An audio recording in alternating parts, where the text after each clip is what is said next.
And I just have a little written introduction, so I'll go ahead and read that. My name's Genevieve De Leon. I'm the new Art and Education Assistant at the Senior Centers at the Lenox Hill Neighborhood House. And please, receive my warm welcome to this talk. It's entitled Bringing Mind and Body Together to Rebalance and Reintegrate Ourselves, a talk on the Alexander Technique. Patty Llosa has an incredibly rich biography, and I've shortened it and condensed it. So I apologize because I'm leaving out gorgeous details, but I wanted to give you a little taste, and I'm sure you'll hear more from her. But she studied many spiritual teachings while making her living as a mainstream journalist at Time, Leisure, and Fortune magazines. She's worked as a reporter for Time magazine for 6 years. She spent 6 years as managing editor of American Fabrics and Fashions magazine, moving on to become associate editor of Leisure and deputy chief of reporters of Fortune. She retired in 1999 to take a 3-year teacher training program at the American Center for the Alexander Technique and to write her first book. She studied and taught with the Gurdjieff. She has studied and taught the Gurdjieff sacred dances from an early age. In 1962, she learned Tai Chi from Master T.T. Leon. She has led classes and workshops in the Gurdjieff work, Tai Chi and Taoist meditation, and the Alexander Technique. She's written The Practice of Presence, 5 Paths for Daily Life, Taming Your Inner Tyrant, A Path to Healing Through Dialogues with Oneself, Finding Time for Yourself, a Spiritual Survivor's Workbook, and most recently, Awakening Body Consciousness.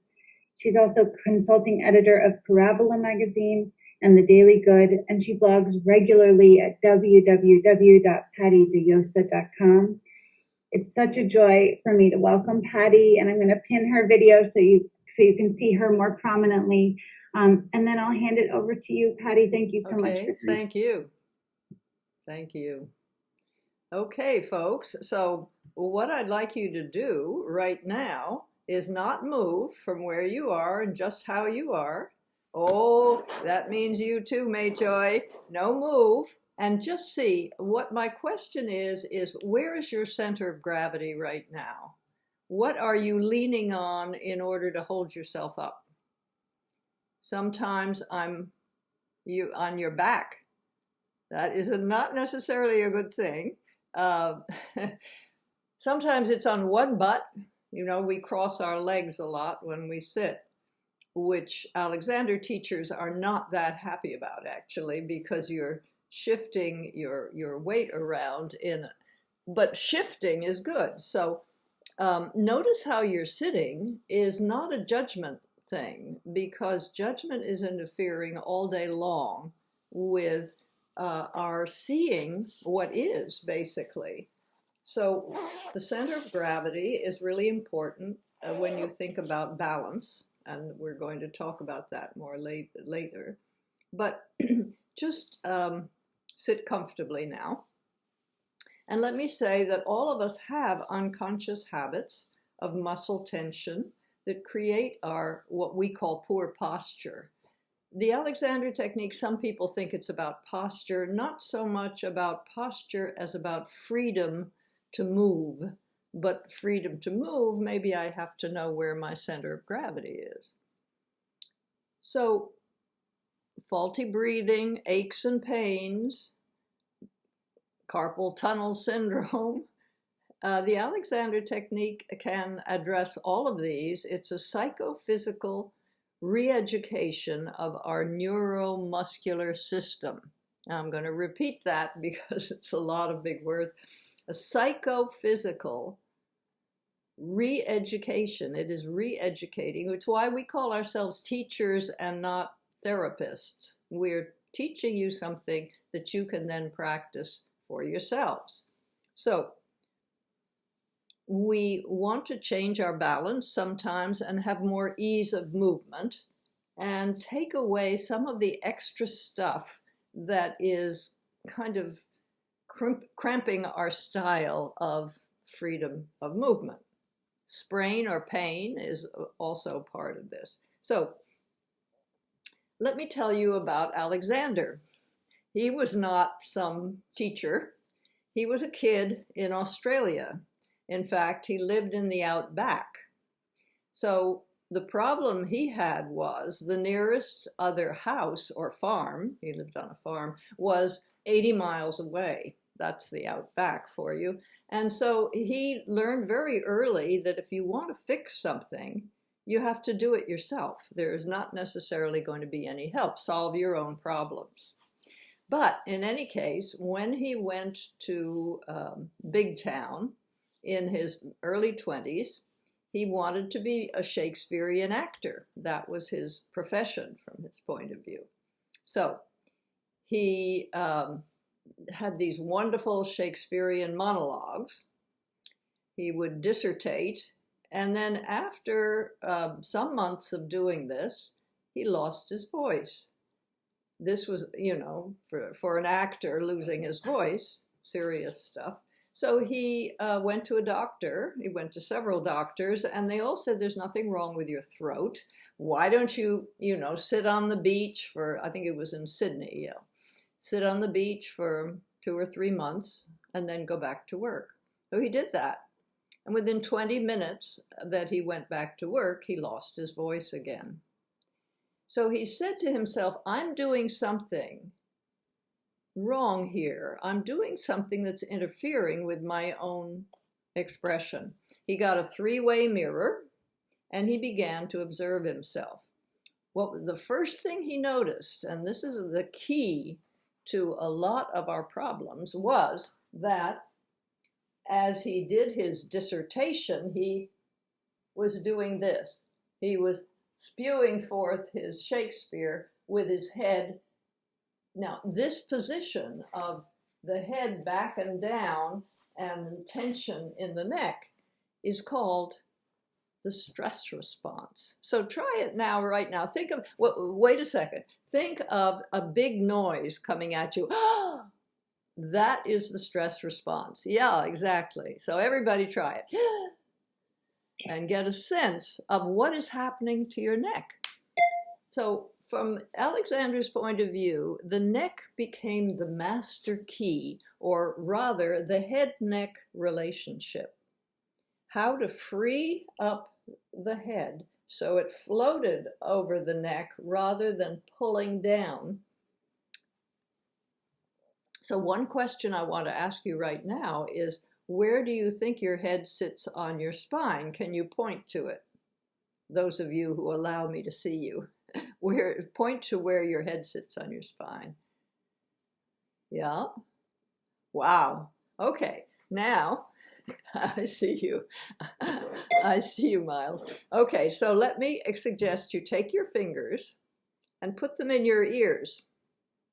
Just gently. That is where your head sits on your spine. So now what I want you to do is move as if you had a golden rod running from finger to finger, and see that is where your head sits on your spine, not back there on the neck somewhere. The spine runs right up to behind your eyes and between your ears. This is huge information for some people, but you can see now, see the top vertebra of the spine is called the atlas. Maybe you know the story of Atlas, the god who carried the world on his shoulders. Well, that's what we do. Anyway, the top vertebra is the atlas. The second vertebra below it is called the axis, and that's where you move from side to side. Now, if you crunch your spine back into that stress response and try to move your head, just try it, you'll see that it's not an easy thing to do. Okay, so the interesting thing was that Alexander, of course, what he said was, oh ho, I was doing something wrong. Now all I have to do is relax my head-neck relationship and speak my Shakespearean monologue. But what he discovered was that he had habits. and that habits did not necessarily allow him to do what he really was trying to do. And this is true of all of us. So it took him a couple of years of study to figure out how you could call it, put a what is the word, a spoke in the wheel of the habit and do it another way. Now, what do you think that would be? It certainly is not moving fast from one thing to another.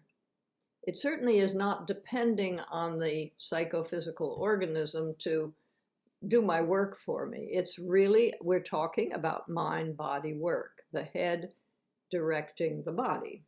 So the Alexander technique can lead to a real change in your balance, in your movement. And what Alexander discovered was when he tried to be right and firm and in control, he lost his voice. When he allowed his head to flow up off his neck, he found his voice. He found a new voice. What he was doing was letting go of the old patterns. So that's what we're talking about, how to let go of old patterns and find freedom, the freedom you had as a child. Look at any 2 or 3-year-old toddler running along. He's probably on his tippy toes and probably going to fall down in a minute, but does he care? No, he just flops down and gets up again and runs again. But he's up and away. Okay, so most of us need to improve coordination, our quality of movement, and even our mental attitude toward ourselves as we go about the business of ordinary living. This Alexander technique can relieve spine and joint pain, headaches, tendonitis, carpal tunnel, frozen shoulder, fibromyalgia. I'm reading you a list here. Parkinson's can help with Parkinson's, and osteoarthritis and other disorders of the musculoskeletal system. With the help of a teacher's trained hands, and you only start there, and even with me, I think you will find you feel better after this hour when we're going to do a few things together, but maybe not, you'll see. But teacher trains, as Genevieve said, for 3 years, 3 hours a day, 5 days a week. We're not a 3 weekends at Omega kind of, of teacher. Anyway, every part of us is meant to be in continual movement with every other part. What's more, any time I bring conscious attention to my living body as I move through an active day, I will feel a surge of energy. Now, this is a really important thing. I'll tell you why. I don't know if you guys can see this very well if I hold it up, but I'll tell you what it is. It's a Pfeiffer cartoon, and it reflects most people's attitude toward their body. The first one is, this is my head. It thinks, it talks, it charms. It worries, it laughs, it hurts sometimes. It has 100 wonderful tricks. I am proud of it. This is my body.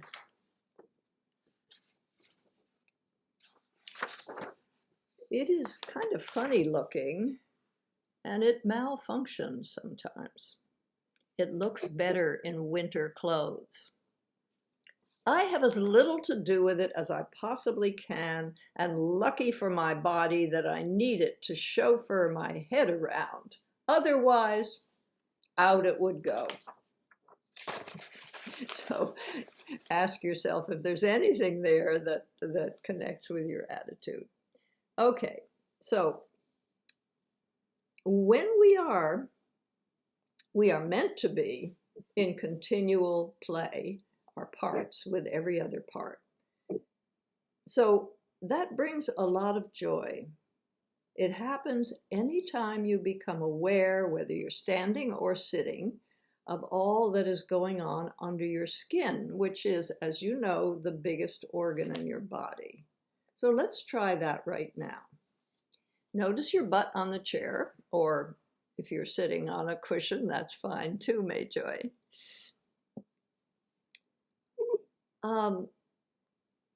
Can you get a sense of the continuing blood flow in your vast system of arteries, veins, and capillaries? I'm talking about a system that is 60,000 miles long, could go around the world twice, and it pours out of your heart, goes to your fingertips and toes in 1 minute, returning to the heart. Now that, my friends, is movement. That is huge movement. So see if you can actually, for a moment, try to have a sense. Maybe put your hands up. I'm leaning on the sides of this chair the way I am. You've got your fingertips there. And notice your fingertips. And then think back to the heart at the center of the torso. And just imagine in 1 minute, the next minute, the energy going, the blood flow going from the heart down the arms, to elbows, down to the wrists, through all the little veins in the hands, to the fingertips, turning around, coming back through the hands, coming back down to the elbows, through the wrists, and up to the shoulders, and down into the heart. Oof. So let's have a few experiences. Yes, that wonderful heart we have. Lucky us, we have a heart. Let's experience a little bit what I'm talking about. Come back to how you're sitting now, and where is your base? If you're sitting on a chair, I'm going to go to this chair, and I'm actually going to do that so you can see the chair as well.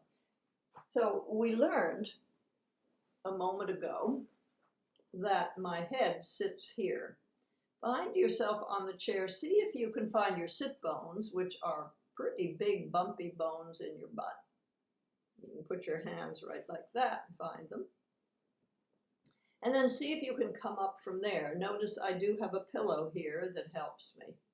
Then you probably need a pillow. So here you are, sitting. You know that your head moves like that. Now, tell me where you think your leg joint is. And of course, since you're not talking, oh dear, sorry about that. Hold fast.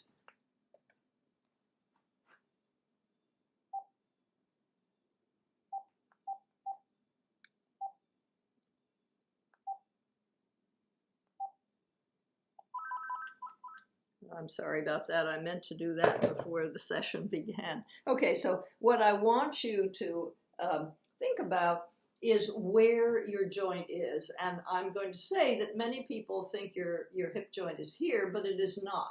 It is right here at the center. So everybody stand up and put your fingers there so you can feel that's where the joint is. And now roll your body forward over your heels and press your heels in to come up. This is how we sit and stand. Now we're going to go down again by bending the knees and sending the butt back till you hit the chair. Many people feel that they have to hold on, especially older people, hold on and push themselves up. You actually don't if you follow this series of thoughts. My head is moving up off my spine.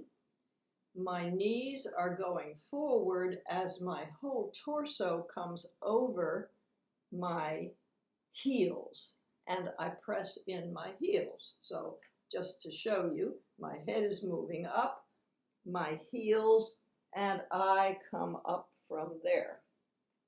To sit down, I'm going to send those bones back. I'm still over my heels. I could stand here for a while or not. And then I'm sitting down. So try that a few times. Come up. If you need to hold on to something to come up, you can do that too. But if you were in my atelier, I can assure you I could get you to, okay. All right, that's a tough one for you, May Joy. That's right. So notice how you can actually, you don't have to do it now, but think about it and maybe do it later. That we are built, here I'm going to do this a little further away even. We are built like an accordion. The feet are going like that. The lower leg goes forward, the upper leg goes back, the whole torso goes up, and the head leads it up. So when I sit down, I don't like to think of I am going down. If I were thinking I am now going down to sit, I would do that, right?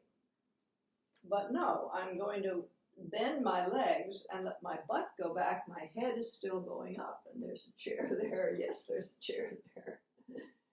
And up again. So that is sitting and standing. Another thing that is central to how to think, you see, the whole Alexander, I'm catching something here. The whole Alexander work is based on anatomy, on how we were meant to move. And so when I take those things into consideration, I'm freeing up a lot of problematic stuff. All right, so do any of you have back pain? I imagine sometimes. What you may not know is that 80% of back pain is use related. You go to a doctor and he can't find anything wrong.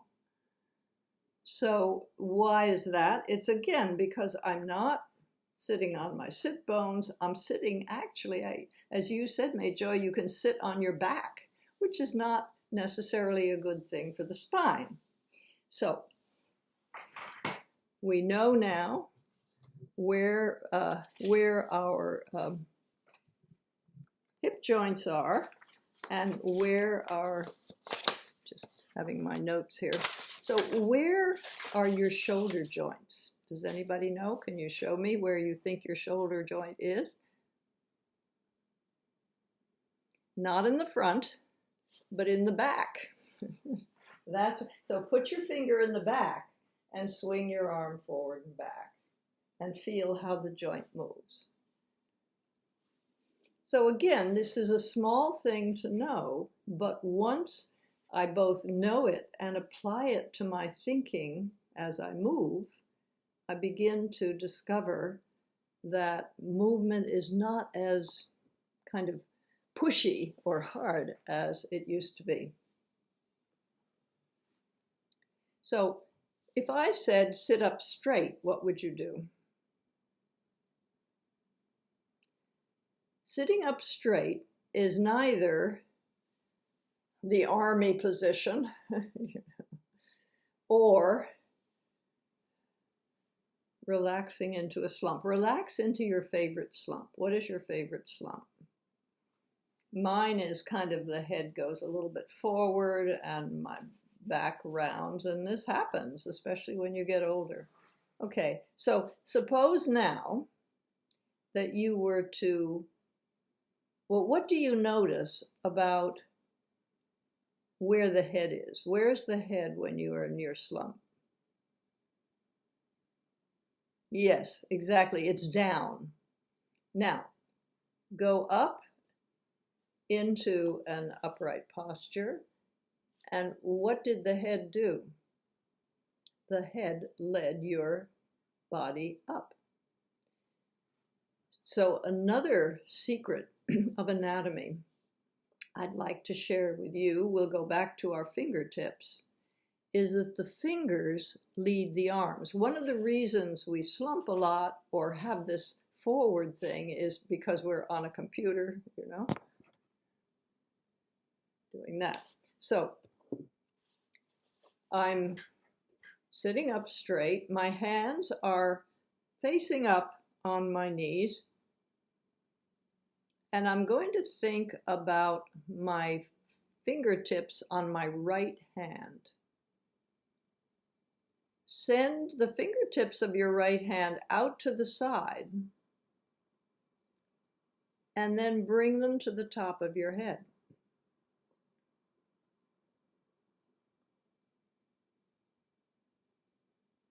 Let your pinky lead your hand down to the knee again. Think into your left hand. Notice your pinky and let the pinky lead you out to the side and up to the top of your head.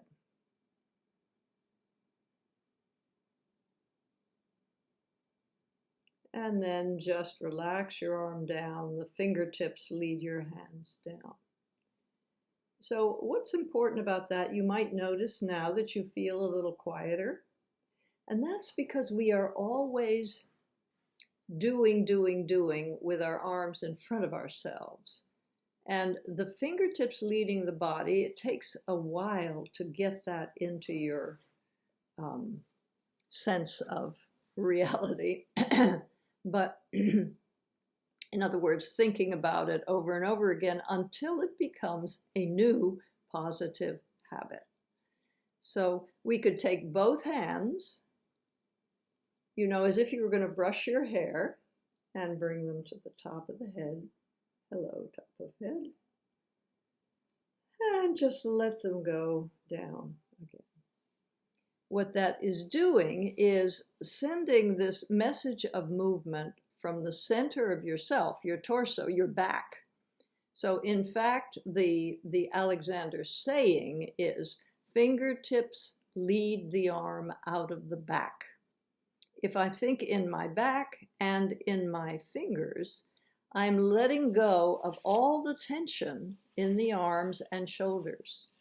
And the shoulder, well, here's another way of looking at it. When you think of sitting, as you are now, think of the sides of your shoulders touching the wall on each side of you.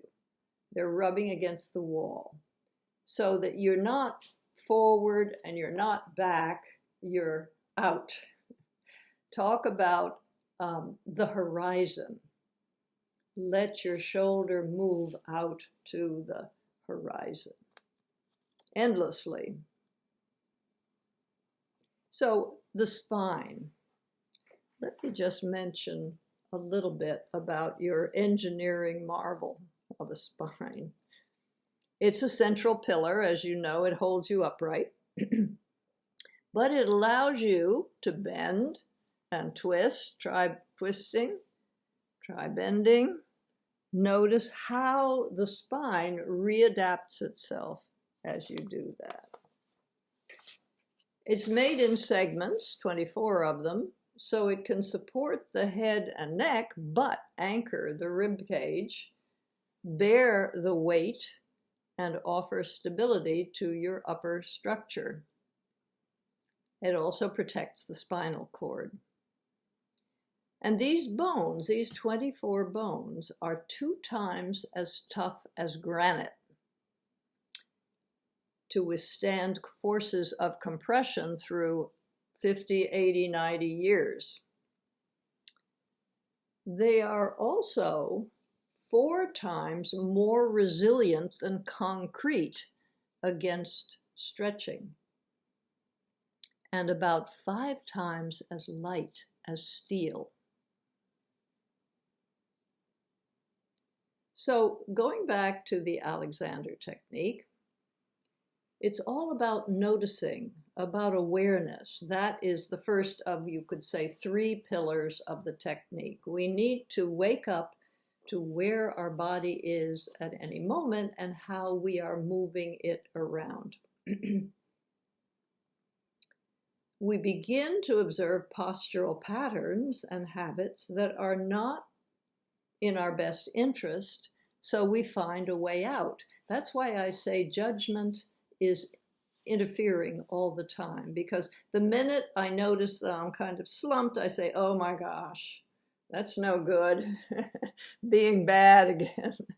And that kind of wipes out any relationship that I have with the body, which is not being bad, it's just doing what it does.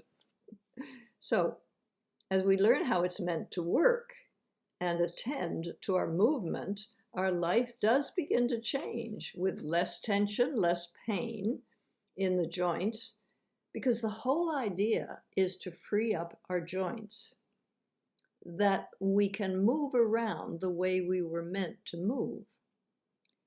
Like a musical instrument, our body needs tuning.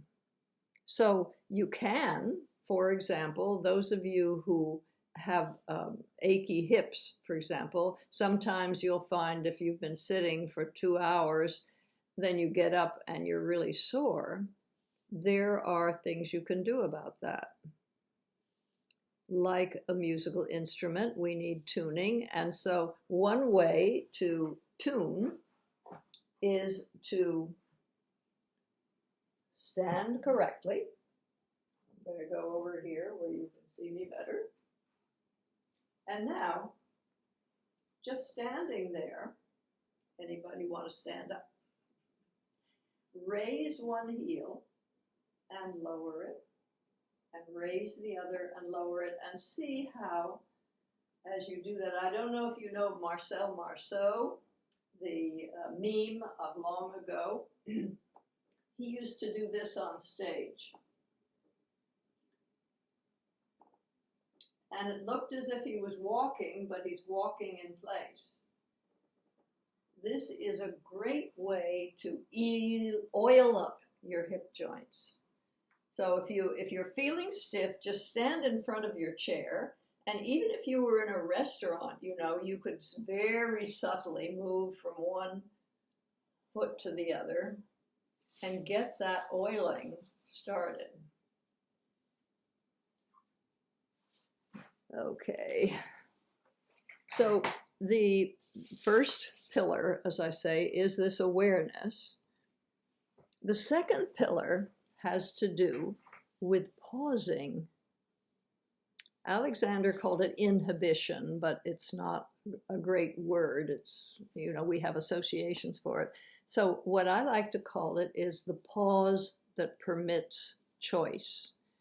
If I just say, oh, I got to get up and answer the phone, and I get up any old way, I'm not with myself. But if I hear the phone and maybe let it ring 3 times, not get it on the first ring, oops, that's a habit too. If I get up, if I pause before I get up, I'll automatically begin to think, well, now what did Patty say, or what is the way to get up? What moves in order for me to stand? What moves in order for me to sit? The head leads the body, the fingertips lead the hands, the knees lead the legs. So when you're walking, and we can't really do much of that here, but when you're walking, let your knee go forward and let those hips dance like my shoulders. Okay.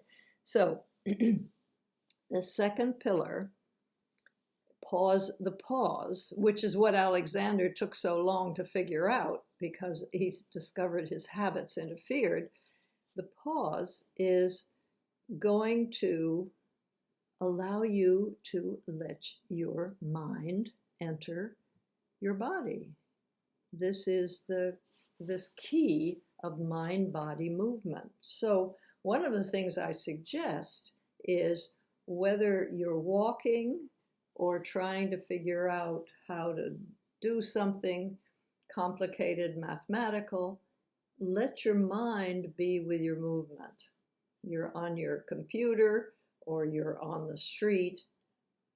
Enjoy a connection with your body. For example, when I sit at my computer, I very often totally forget my legs. I'm just a couple of arms and a lot of fingers and a head going round and round. But what if I were to think at the same time, for example, that you're all sitting right now, think right now into your legs. I'm trying to do that, and immediately I see that I'm sitting on my back. So I'm going to come forward onto my sit bones, and now I can feel the upper leg, this huge upper leg, which is the biggest bone in your body, going forward to the knee, and the lower leg, the two bones, dropping down to the feet. And hello, feet. These small feet, small in comparison to the rest of you, are carrying you around for 20, 40, 60, 80, 100 years, and you never say thank you? That's not a good attitude. So one thing you can do, which I do, is every night at the end of the day when you're getting into bed, you have a nice sweet smelling cream or oil or something, and you rub your feet just for a moment and say thank you. I recommend that. So we've got the first pillar, awareness, the second one, the pause, and the third is, where do you want to go? The third is what Alexander called direction. So you are going to get up. You know that before you get up. If you don't know that before you get up, you're going to get up the same old way you did before. If you want to be with yourself and flow up, then you have to remember the head leads the body and you follow yourself right up. Okay, so the other thing is slow down. Do you have to be as fast as you think? What if you treated every movement with affection? Treasure it. Treasure yourself.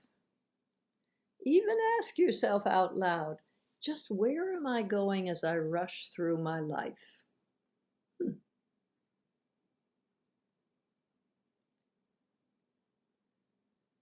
So again, for a moment, let's do a little visualizing. The skin and the fascia cradle your bones and your organs. So come back to your skin. The whole of your body is surrounded in skin. Can you visualize isn't quite the word. Probably sensing is a better word. Can you sense the skin on the outside? You can even run your hand a little bit. This they do a lot in Qigong, just running your hands over your body and over your legs. And be sure you are sitting now on your sit bones, and then become quiet. Let your body become quiet. And I'm going to ask you, while you're visualizing the whole of your skin, to very slowly turn your head in one direction. Can you feel? And then back. Can you feel how, with that tiny movement of the head, goes right down your spine and all the way to your butt? It actually also pulls on the legs a little bit, and certainly on the shoulders and the upper arms. What a small movement can do to reintegrate my whole self. Every cell adapts to every position you take. Isn't that amazing? You could, if you were standing and turned your head, you could feel it right down to your heels. Your whole structure responds to the quality of your work.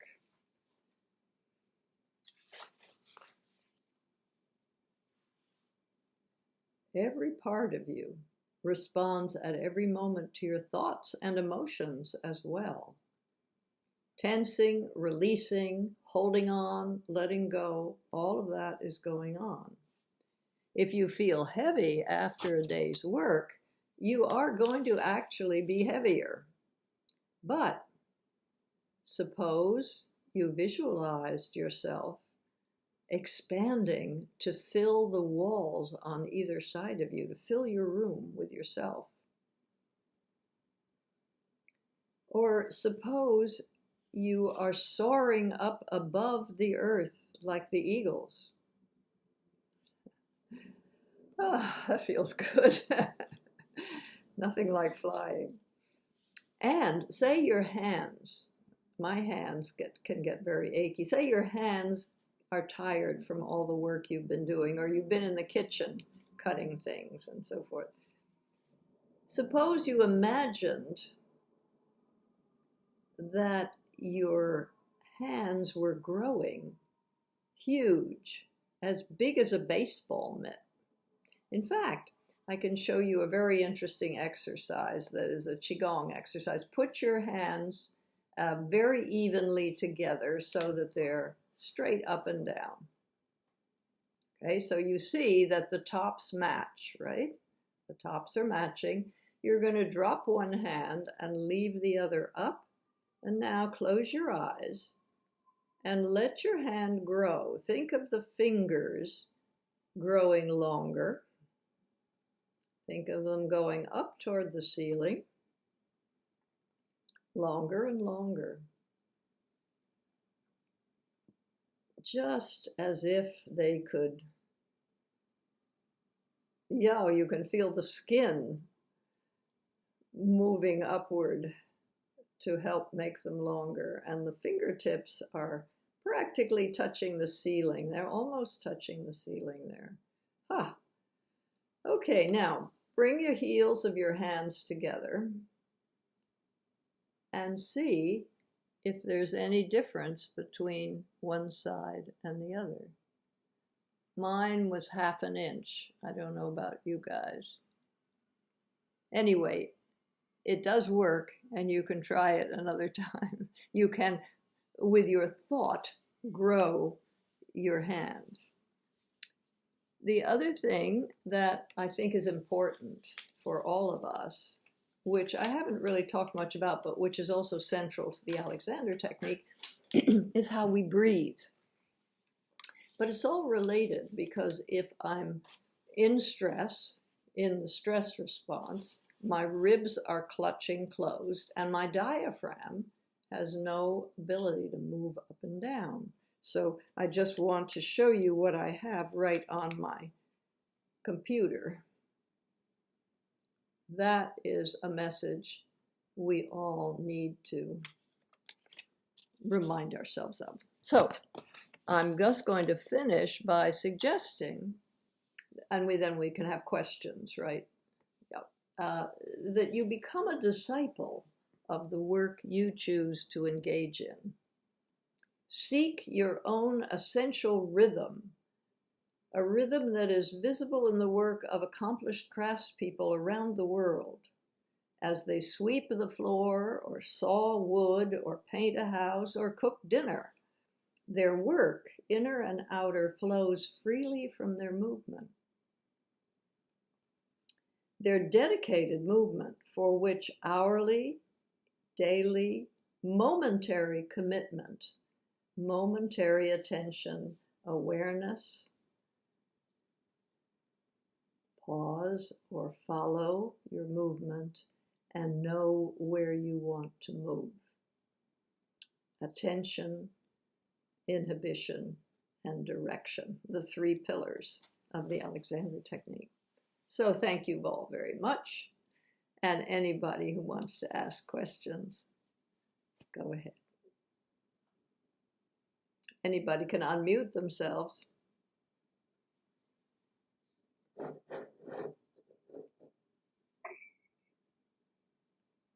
Thank you, Kathy. It was wonderful. And learned a lot today and enjoyed the seminar a lot. One question is that I know that we are always doing things unconsciously or subconsciously, and then we don't remember. Is there any way to help this bad habit to be changed? Any way to, can you say that a little more slowly? Is there anything to do in order to change all those habits Yes. we have? Yes, yes. Well, this is what I am suggesting, that you need to become aware of them first. The problem is that I see something I don't like, and I'm so busy criticizing it that I'm not doing I have no relationship with it. So if I see something like that I consider a bad habit, suppose I actually dialogue with it. I say, why are you doing that? What's that about? You may get more information from your knowledge of yourself, which is huge, than from saying, oh, damn, there I go again, being bad. So the pause that I'm speaking about, the pause that refreshes, we're uncomfortable once we start criticizing ourselves. It's the huge thing that we have to get over. So no judgment, but noticing, seeing, awareness, and then that pause. The next time maybe I'll remember to pause and choose not to do that again. I know it's a long road. It's not like 3 times and you're changed. But what choice do we have? Patty, I see there's a question from someone dialing in. So Okay. maybe we would like to unmute. That might be Ana Gloria. Okay. I think Lance had a question too. Hello, Patty? Yes. It's Ana Gloria. Oh, hi, it's been Ana a while. Gloria. I haven't been able to return to your class. I'm the legally blind Yes, dancer. I know you you. and I have spoken before. I took your class, and I hope to return. I remember you, Ana Gloria. Bienvenida. Well, thank you so much for this, and thank you. I had experience with that Qigong exercise with the fingers a long, long time ago, but I totally forgot about it. It's wonderful. Thank you so much for that and everything else. Okay, well, thank you for thanking me. I'm glad you got something out of it. How am I to know if you get something if you don't tell me? Yes. The other thing I wanted to know is when you talk about the fingers extending, because is it, I have been told that the mantra that Alexander used was, let the neck be loose and free so that the head can move forward and up, and the spine can lengthen and widen. And I find that very helpful. Yes, well, that's the first 2 steps. The third is let the legs fall away from the torso and let the arms fall away from the torso, following the fingers. So there are 4. And that's very helpful, because lately I have been opening up in my 7th decade of life, and even with background as a dancer and practicing yoga, Qigong and things, excellent. I have very tight shoulders. But of course, some of that is as you pointed out, the Greeks call it psyche, the psyche. That's why language is so important, and I'm so glad that you improved upon Mr. Alexander's use of. I always had an issue with the word inhibition. Yes. The pause is so much more appropriate, I think. Good. Yes, now I think Lance and Joe wanted to speak. Lance? Yeah, 2 quick questions. Well, at least one is quick. But you mentioned 5 things, and you said awareness, pause, direction, slow down, but I'm not sure I caught the fifth. Every part of your body responding to every movement of your thoughts and emotions. I can't, I don't know what the, Okay. oh, I know what you're talking about. You can visualize. You can visualize yourself expanding when you feel contracted. You can fly. You could crawl on the earth when you feel as though you are jumping with excitement. Just get down on the floor. Okay. And the other is, I notice that in both of your chairs that you use during this, you have pillows behind your back. Yes. And yes. I typically use pillows, especially if a chair seems too deep, where exactly. many chairs, as I'm sure you're aware, you sit down and if you lean back, you have to have a curved lower back. And but sometimes I can comfortably sit on my sit bone and not touch the pillows, not use pillows. Yes. And there are times that seems to be like I'm straining muscles in my back to do it.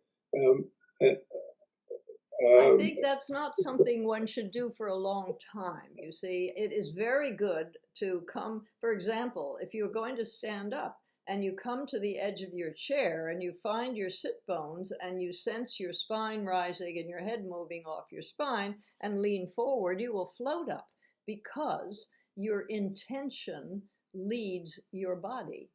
If I'm automatically thinking I'm heavy as lead and I'm about to get up and gosh, will I ever be able to get up? And I lean way over, then yes, I have to push myself up with my hands.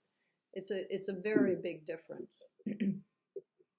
But yes, I think that the experience of coming to the edge of your chair and feeling the liveliness of your body moving upward from the chair is very important, but you can keep that position by putting pillows behind you and coming up from your sit bones. The other thing is very few people understand anything about how we sit, so that all the chairs in the world and the sofas especially, even the trains, it's awful to ride on the train for a while with the seat that's going like that, you know, as if everybody wanted to lie down all the time, which some people do. Joe. Yes, Patty, thank you. Wonderful presentation. I did want to say that about 50 years ago, I developed compression on my spine due to carrying a couch 5 city blocks in New York. Oh, my God. And I saw a sports doctor. I couldn't get out of bed the next day after having no problems with my back for years. And I was told maybe an operation could help. Oh, no. And a common friend of ours, Peggy Flynn, said, "Oh, no, absolutely not. Go see an Alexander Technique person," right. Which I did for about 6 months. A gentleman who was on Lexington Avenue, maybe you even knew him. He moved to San Francisco later, so I lost contact. But it's been quite amazing that, 50 years later, I do not have that problem any longer. And no operation, but somehow the spine got realigned from those 6 months of working and paying attention, as you said, to balance in the body. But you also spoke briefly, and I remember getting guidance from the teacher on how I stood up and down. And you spoke briefly about the Alexander Technique teacher sometimes guiding the body with the hands. Could you speak a little bit more about that? Well, the thing is that this is a mutual, just as we're talking together, but when I'm with you personally, I will probably put my hands on your neck. And what I'm doing is I'm thinking of the head moving up and the neck moving down, and immediately there's a change. In fact, if you think about that for a moment and just put one hand, put your hand on your neck like this and say to your thumb, it's going down, and to your hand or fingers that they're going up, you will see that your head rises. So that's what we're doing with trained hands, with that 3-year training, and all over the body. Something can be done. For example, release of the hi Martha, how nice to see you. Release of the shoulder out of the joint, out of the torso. The other thing is we hold on to our shoulders with our torso. The shoulder, the arm is meant to move and the shoulder to turn, but we're holding tight. Stress response. Okay, thank you. Okay, was that enough? But yeah, I think it's wonderful what you said about the non-surgery. You see, my point about that is, first of all, that 80% of back pain is use related, as in your case. And the other is surgeons surge. You go to a surgeon and say, can you fix this? And he will say, sure, I'll just, cut a little here and do a little thing there, and that's it. I wonder if you can tell me what your opinion is of the work that chiropractors do. I'm sorry, who is speaking? Miles. Miles. Where's Can you Miles? tell me? Oh, there you are. Okay, Can you tell Miles. me your opinion of the work that chiropractors do? I've thrown my back out a couple of times, and chiropractors have really been useful to me in getting the back put back in. The other thing I do at least once a month is go and get a Thai massage. Get a what? Get a what? Thai massage. Oh, a massage. Okay. But a Thai massage. Oh, yes. Okay. Which I find help, and I wonder what your views are of my those views two on Eastern. Those two, yes. Eastern massage and shiatsu. It's wonderful stuff, and acupuncture and acupressure. Terrific. So I can't recommend them more. As for the chiropractor, it depends on the person. I don't think I'm capable of letting myself be fixed in a kind of quick way, like what they do with your neck and head. I wouldn't be able to allow that. But I'm sure it does work and help people if you've got the right person. I think the right person is important with anything. Do you offer instruction on your YouTube channel? No, I don't teach. I just have a few. We are putting up a few of my classes, of my Qigong classes, which also include my understanding of the technique. Anyone else?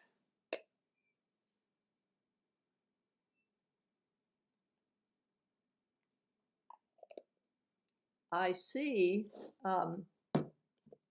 Martha, that you came on at noon, which means you didn't realize that it was 11 o'clock in New York. No, I was actually out. I had driven Thomas out for a test and just got home. All right. Well, it's nice to see you anyway, but I think that we are going to close down unless, there are a couple of hands up, or I guess that just means, okay. Oh, Linda. I have a question too. Yeah, I see there's a question here. Wait a sec. How can I adjust given spinal I suppose you mean degeneration and pain from injury or arthritis? Okay, well, I think one of the things that is really important is this question of our judgment of ourselves. I have failed. This is stuff from our childhood, from our parents or our friends who treated us as if we weren't. We need to learn to respect our own bodies and minds. You could even consider them sacred. You are carrying a human being, and you must not treat her or him, yourself, as if this was not of value. So when you are achy, I can tell you right now, if it is arthritis, as that was mentioned, movement is important. I have terrific arthritis in my left hip, and I may in the end have to have surgery. I've been dealing with it for 10 years, and it's getting worse. Mm. And it's all about my use of myself. One of the things Alexander said, which I consider a great way of greeting oneself at the end of the day, how did you use yourself today? How did you use yourself today? He also said, my work is a study of human reaction, which is also true. I learn to see how I react to everything in a very superficial way so that I'm not ever kind of in myself and acting from the center of myself. It's interesting to me that the arms and legs are so easy for us to notice and remember, but the torso is like a strange land. And yet, all of our organs, aside from the skin, are in the torso. Our heart is here. And here we are, except, of course, for the head brain. I call it the head brain and the belly brain. Anyway, any more questions?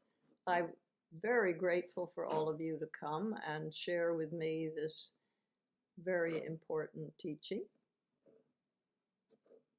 So thank you for coming. I'd like to see more somewhere. What? I'd like to see more of this. Well, it may go on YouTube, Martha, Okay. so, but it Thank won't you. be for a bit. So all of you, Thank you. stay well, stay wise, stay non-judgmental, and remember to be with your movement when you move. Accompany yourself. Let's put it that way. Just accompany yourself. So, Thank you. Linda? Gracias, Patti. De nada, mi querida. Gracias. Okay. Bye-bye. Bye. Ciao.